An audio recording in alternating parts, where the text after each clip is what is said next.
Hürmetli mektep жетекчилери, укытучыларыбыз, кадрлы укучыларыбыз, Татарстан Республикасы Мәгариф һәм фән министрлыгы исеменнән һәм үзебезнең килгән делегация исеменнән бүгенге чарада катнашучыларны чын күңелебездән сәламләргә рөхсәт итегез.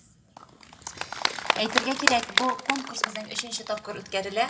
Денистан аермалы буларак біз инде 3нче тапкыр әлеге конкурска киләбез.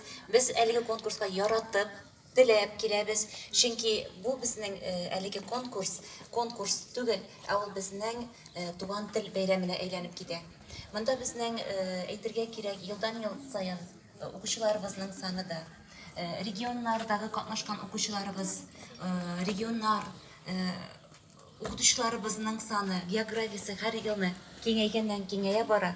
Моны конкурсны оештырган өчен без әлбәттә инде Зур Ырбизча мәктәбе коллективына олы рәхмәтләребезне әйтәбез.